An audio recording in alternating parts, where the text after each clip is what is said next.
धन्यवाद के साथ स्तुति।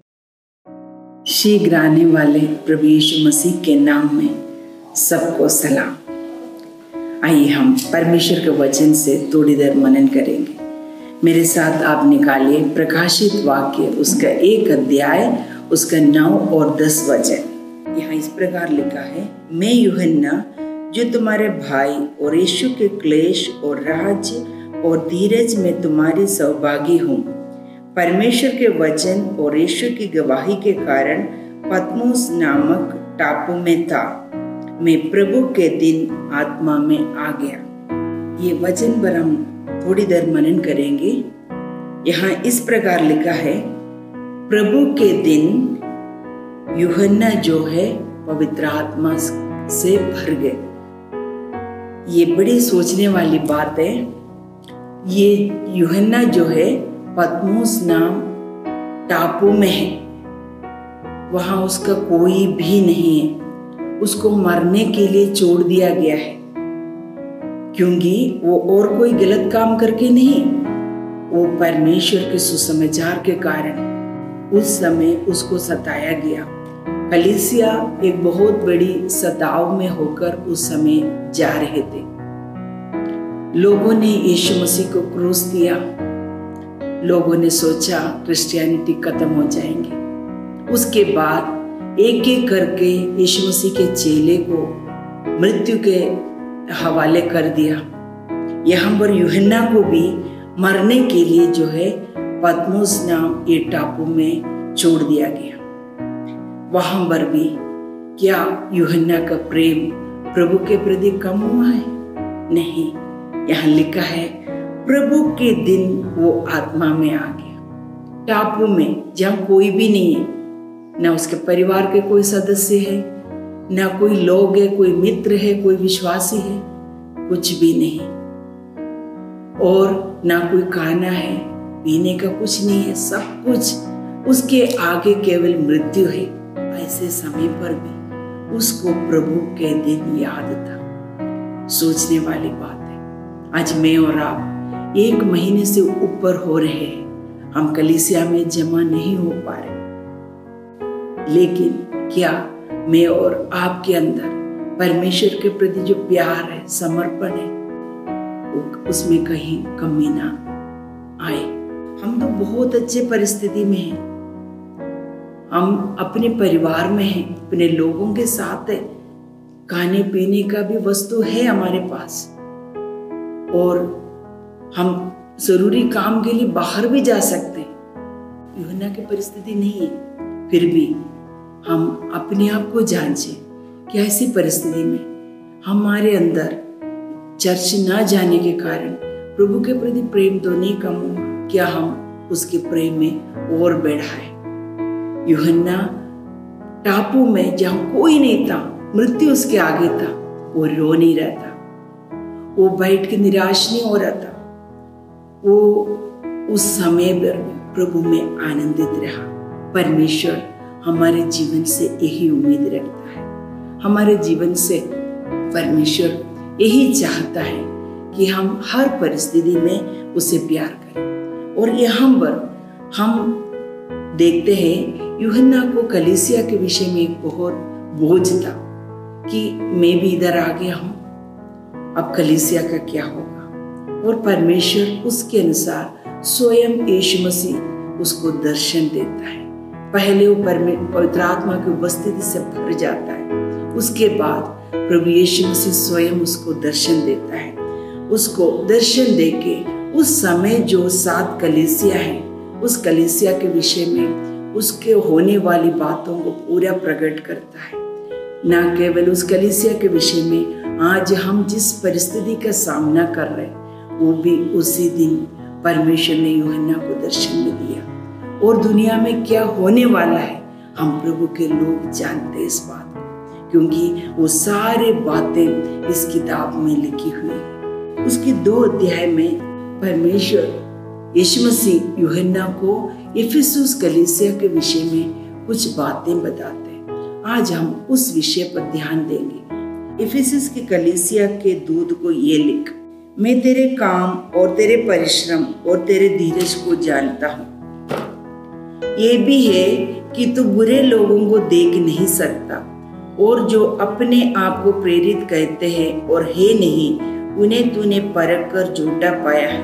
तू धीरज धरता है और मेरे नाम के लिए दुख उठाते उठाते थके नहीं। ये सारे गुण इस कलीसिया के अंदर था।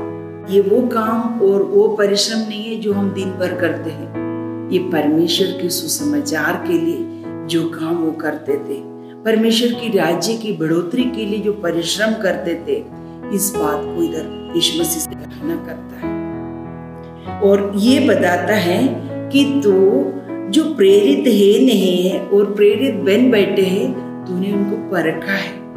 ये भी एक बहुत बड़ी बात है, क्योंकि बाइबल हमें बताती है अंतिम दिनों में बहुत से झूठे भविष्यद्वक्ता उठ खड़े होंगे। बहुत से लोग जो है परमेश्वर के वचन के सच्चाई में मिलावट करेंगे। प्रभु उम्मीद रखता है मैं और आप उसको परखे और झूठा पाए। कैसे हम उसको परख सकते? यदि मैं और आप परमेश्वर के वचन के सच्चा ज्ञान रखेंगे तो आप आसानी से ऐसे लोगों को जो वचन के विरुद्ध में आपको सिखाएंगे, आप पहचान पाएंगे। ये कलीसिया ऐसा ही कलीसिया था, परमेश्वर के वचन का ज्ञान रखते थे। और इसकी 6 वचन में एक और बातें यीशु मसीह उनको अप्रिशिएट करता है, ये है कि तुझ में एक बात और है, तू निकलियों के कामों से घृणा करता हूँ जिनसे मैं भी घृणा करता हूँ। यीशु मसीह उनसे कह रहे, जिन कामों से मैं घृणा करता हूँ उन कामों से तू भी घृणा करता है। अगर बाइबल में देखेंगे बहुत से ऐसे बातें हमें पाए जाता है जिन कामों से यीशु मसीह घृणा करता है। यीशु मसीह किसी इंसान से घृणा नहीं करता। यीशु मसीह पापियों से प्यार करता है, पाप से घृणा करता है। वो हमसे प्रेम रखता है।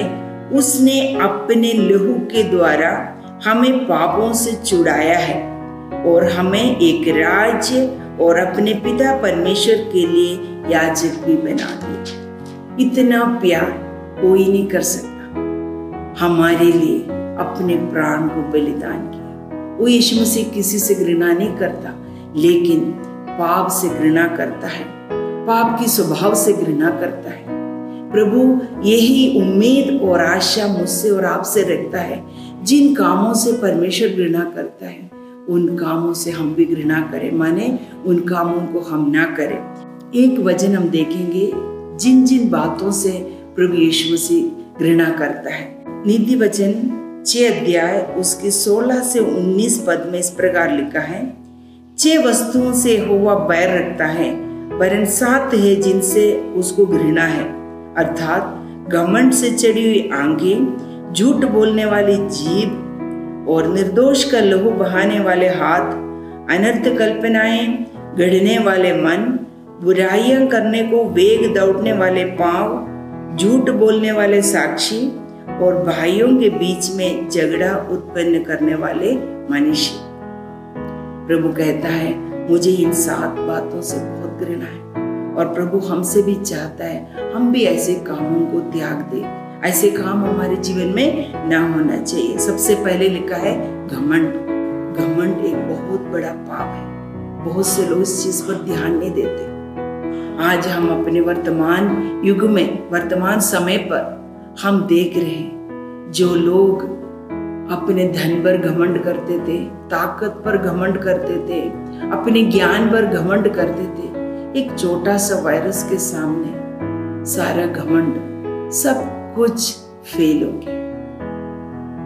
ये हमें एहसास कराता है परमेश्वर घमंड से जो है घृणा करता है। हमें घमंड नहीं करना।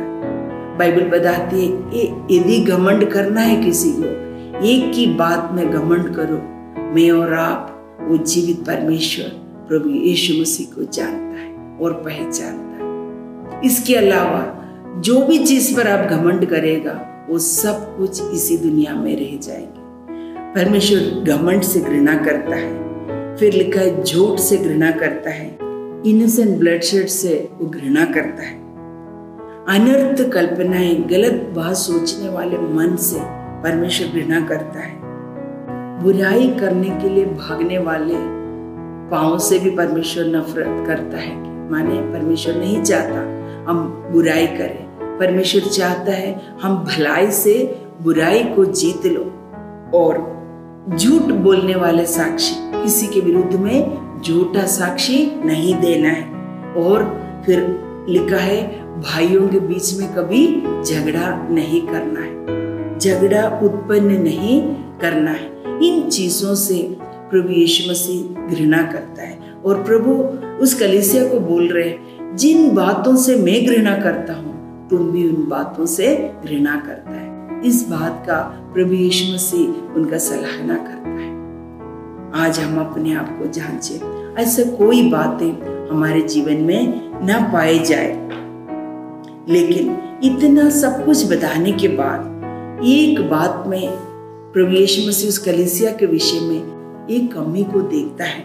उसकी 4 और 5 वचन में इस प्रकार लिखा है, पर मुझे तेरे विरुद्ध ये कहना है कि तूने अपना पहला सा प्रेम छोड़ दिया है। इसलिए स्मरण कर तू कहां से गिरा है और मन फिरा और पहले के समान काम कर। इतना सारे गुण इस कलीसिया के अंदर है और प्रभु यीशु मसीह बता रहे, इतने सब कुछ होने के बाद एक कमी तुझ में पाई जाता है, वो ये है कि तूने पहला सा प्रेम छोड़ दिया है। आज हम अपने आप को जांचें, यदि हम चर्च में नहीं आने से क्या प्रभु के प्रति जो प्रेम है उसमें कोई कमी तो नहीं आई? हमारे प्रेम परिस्थितियों पर निर्भर हो वाला प्रेम नहीं है। होशे की किताब 6 अध्याय 6 वचन में इस प्रकार पाए जाता है, परमेश्वर बलिदान से नहीं स्थिर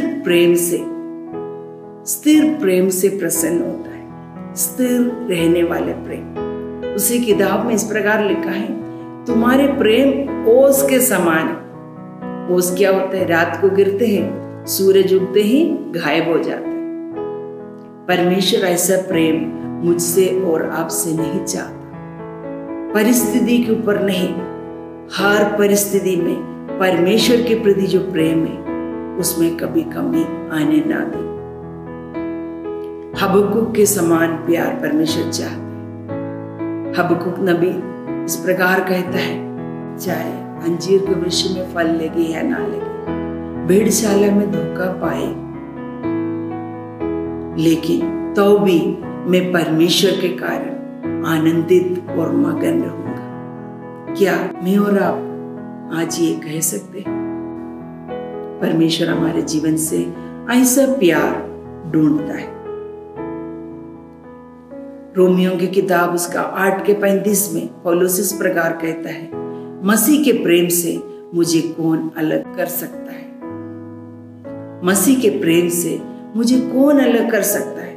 पौलुस एक बहुत बड़ी लिस्ट वहां देता है, चाहे अकाल आए, चाहे सताए जाए, चाहे मेरे को जितना भी सहना पड़े, मसीह के प्रेम से मुझे कोई अलग नहीं कर सकता। ऐसे पौलुस के समान प्यार प्रभु हमारे जीवन से चाहता है। आज सवाल ये है कि मैं और आप परमेश्वर से ऐसा प्यार करते हैं? परमेश्वर इन सारे अच्छाइयों के बावजूद भी, इन सारे अच्छाइयां इस कलीसिया में था, एक ही कमी था। प्रभु यीशु मसीह उनको बताता है, किस बात में तुम्हारे जीवन में कमी है उस बात से बाहर आ जाओ। यदि तू मन नहीं फिराएगा तो मैं तेरे पास आकर तेरे दीवट को उसके साथ स्थान से हटा दूंगा। प्रभु कहता है, तू मन फिरा। जिस पाप आज मेरे और आपके अंदर है, यदि प्रभु के प्रेम में कोई भी कमी आपके और मेरे जीवन में आया है, प्रभु यीशु मसीह हमसे कहता है, उस बात से मन फिरा, उस बात से बाहर आ और प्रभु से ऐसा स्थिर रहने वाले प्यार कर। हमारे प्रभु शीघ्र आने वाला है। जब प्रभु आए हम सब उसके साथ पाए जाए, प्रभु के प्रेम में बढ़ते जाए। प्रभु आप सबों को आशीष दे।